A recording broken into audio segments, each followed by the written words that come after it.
आज हम लोग तकशी द्वारा लिखित प्रसिद्ध उपन्यास चैमिन का संक्षिप्त कथा सुनेंगे। चैमिन उपन्यास मलयालम साहित्य के प्रतिनिधि आधुनिक कथाकार तकशी शिवशंकर पिल्ले की विश्व प्रसिद्ध कृति है। इसमें चैमिन अर्थात मछुआरे अथवा अरय समुदाय के जीवन परिवेश का यथार्थपूर्ण चित्रण किया गया है।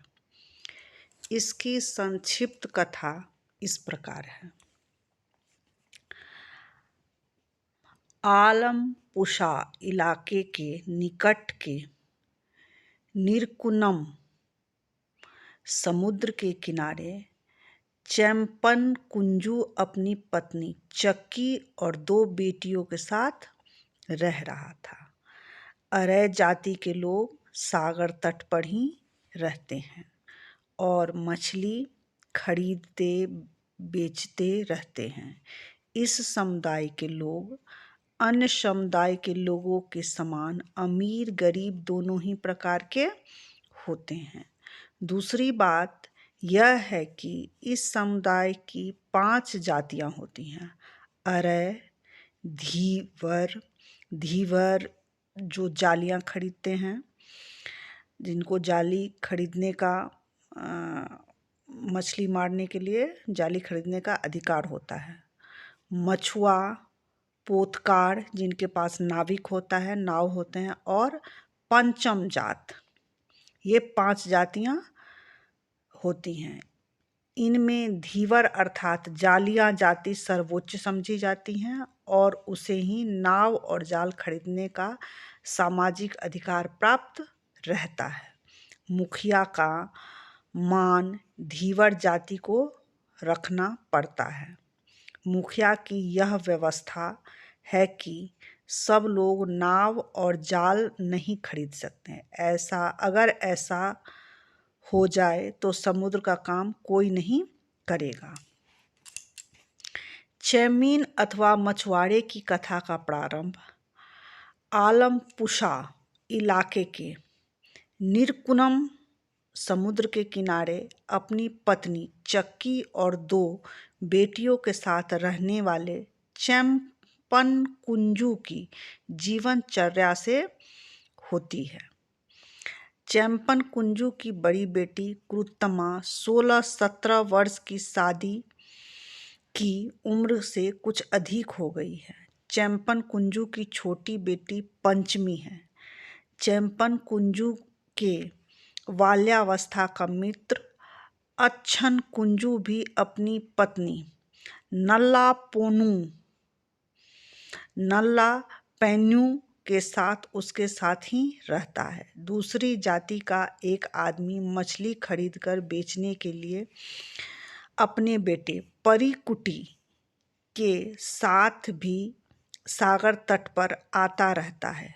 कुरुत्तमा जो कि चैम्पन कुंजू की जिसको हम लोग चैमिन बोलते हैं की बेटी है कुरुत्तमा, और जो आदमी नदी किनारे आता है मछली खरीदने बेचने, उसके बेटे का नाम है परिकुटी। कुरुत्तमा और परिकुटी की परस्पर दोस्ती हो जाती है। दोनों एक दूसरे के धर्म और जाति की मर्यादा का उल्लंघन करते हुए मित्रता के फूल खिलाने लगते हैं। चैमिन की बेटी कुरुत्तमा और उस आदमी के बेटे परिकुटी दोनों 2 जाति के हैं, 2 समुदाय के हैं, लेकिन दोनों में दोस्ती बहुत ज़्यादा प्रगाढ़ हो जाती है।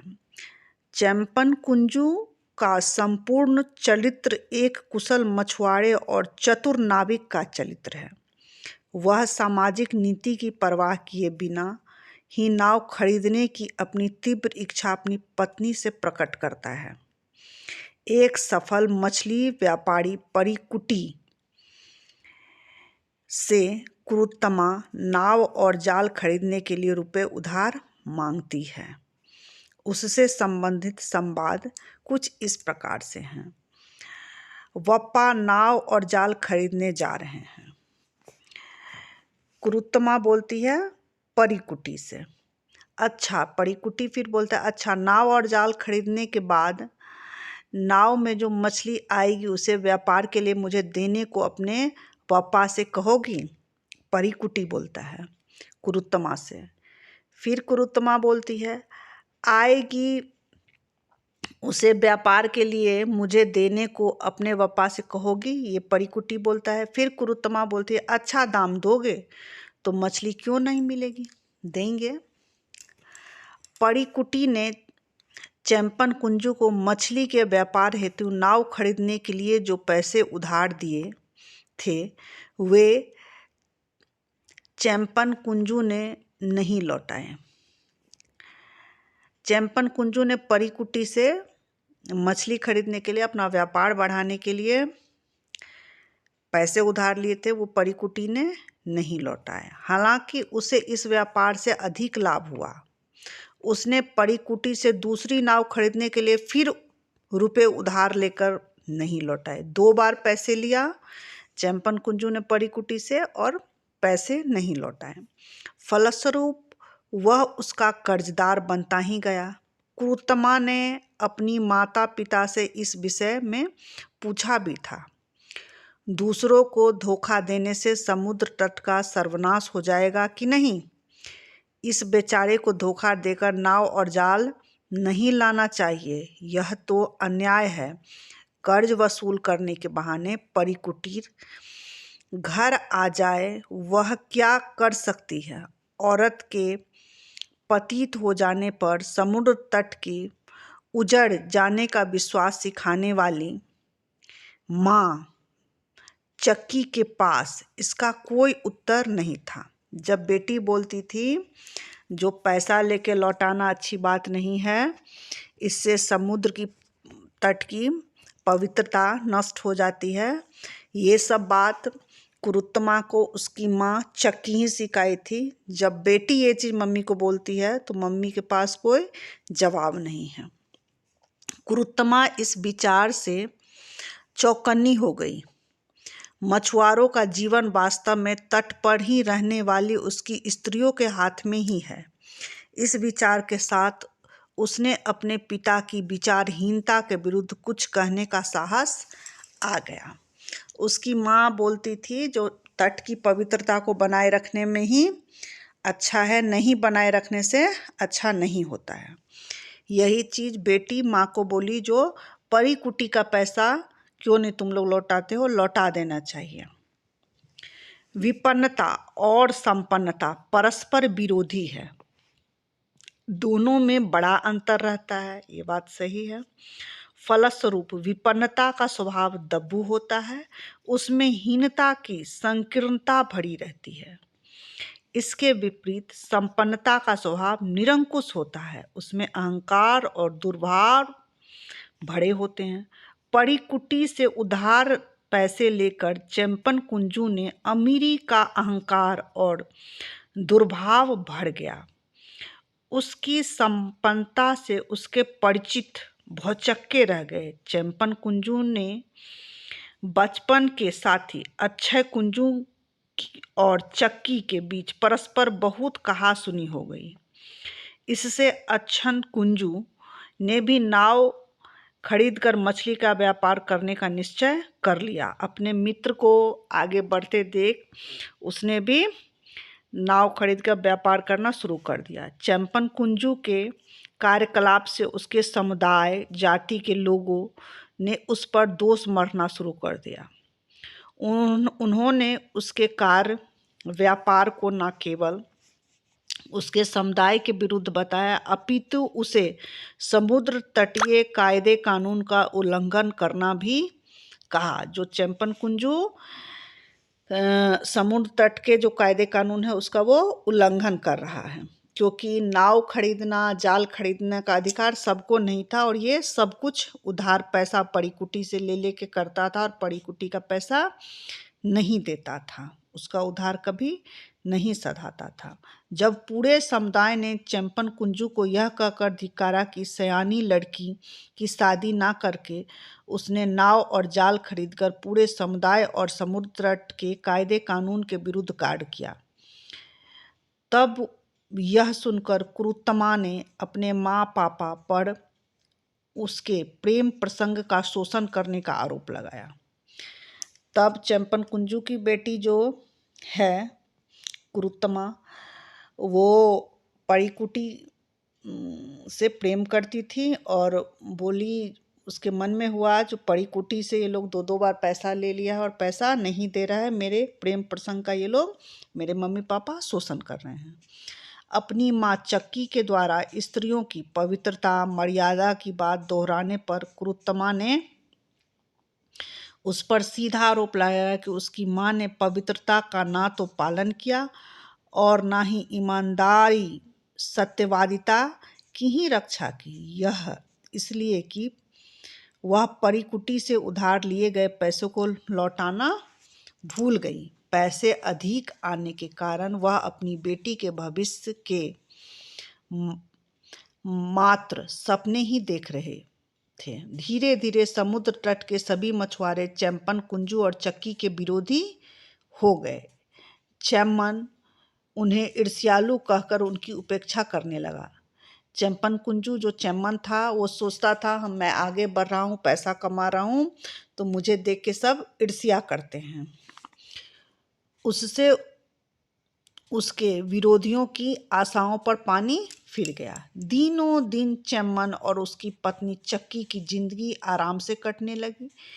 इसे देखकर चैम्मन के मन में दंपति के समान सुख चैन बिताने की इच्छा जाग उठी। उसने घाटवार की सुंदर पत्नियों के हाव भाव और सज धज के समान ही अपनी पत्नी के भी बदल जाने की इच्छा रखनी शुरू कर दी। चैम्मन ने अपनी इच्छा जताई कि हम लोग भी अपना लाइफ स्टाइल, रहन सहन, रख रखाव बदलेंगे। इससे उसने अपनी पत्नी को ये इच्छा, जो उसकी पत्नी चक्की है, उसको उसने बता दिया और उससे उसकी पत्नी सहमत भी हो गई। हाँ ठीक है, हम लोग ढंग से अच्छे से और अच्छे से रहेंगे।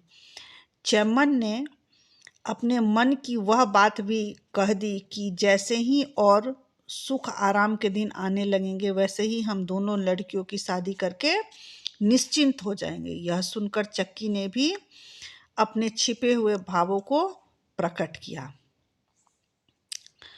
ठीक है, वो भी बोली सही है, और अच्छे दिन आएंगे और भी हम लोग पैसे कमाएंगे तो दोनों बेटी का शादी हम लोग कर देंगे, कुरुत्तमा और बड़ी बेटी और छोटी बेटी पंचमी। एक दिन समुद्र में पोला आने से उसका पानी लाल हो गया। इससे मछुआरों को समुद्र के किनारे फाके के दिन काटने के लिए विवश होना पड़ा। फाके मतलब होता है समुद्र के किनारे काम बंद हो गया, वो लोग मछली मारने नहीं जा सकते थे, ना मछली बेच सकते थे, ना व्यापार कर सकते थे। फाके का अर्थ होता है फास्टिंग। जब भोजन नहीं मिलता है तब जो आदमी ऐसे ही रह जाता है उसको फाके भी कहा जाता है। बिना भोजन के रहना, भोजन ना उपलब्ध होने से फाके के दिन काटने पड़े। वो लोग ऐसे बिना भोजन के भी कितना दिन काटा वहाँ के मछुआरे। चैम्मन ने नाविकों को पैसे देने से साफ साफ मना कर दिया। कुछ नाविक चैम्मन से आए पैसा लेने के, लेकिन उसने नहीं दिया।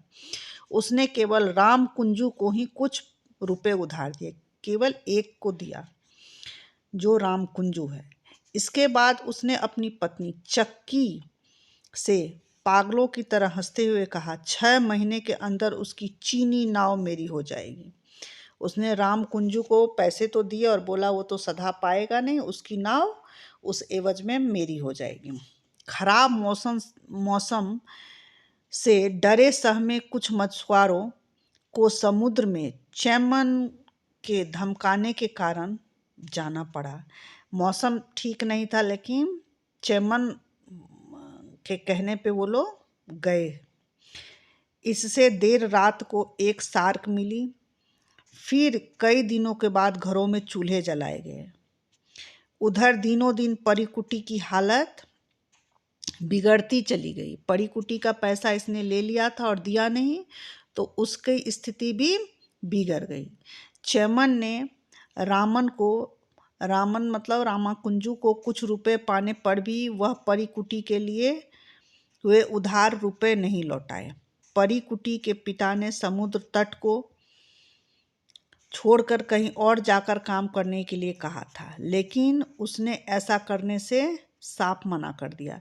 परीकुटी के पिता बोले, जो यहाँ हम लोग की हालत अच्छी नहीं है, हम लोग का दिया हुआ पैसा चेमिन लौटाता नहीं, हम लोग दूसरे जगह जाके कहीं पे काम करेंगे। इस पे परीकुटी अपने पिता के बात से सहमत नहीं हुआ। वो बोला, नहीं, हम लोग नहीं जाएंगे, यहीं पे रहेंगे। उधर परीकुटी की बिगड़ती हुई दशा से क्रूतमा बहुत ही चिंतित रहने लगी। इससे उसने अपनी माँ से उसके उधार लिए हुए रुपये को लौटाने के लिए बार बार अनुरोध किया, लेकिन उसने उस पर कोई ध्यान नहीं दिया। उसने अपनी माँ को बार बार बोलती रही, जो परीकुटी के पैसे लौटा दो, ये अच्छी बात नहीं है, लेकिन उसकी माँ ने ऐसा बेटी की बातों को अनसुना कर दिया। इससे आगे का भाग हम लोग अब जो वीडियो बनाएंगे उसमें सुनेंगे। आज इतना ही तक। धन्यवाद।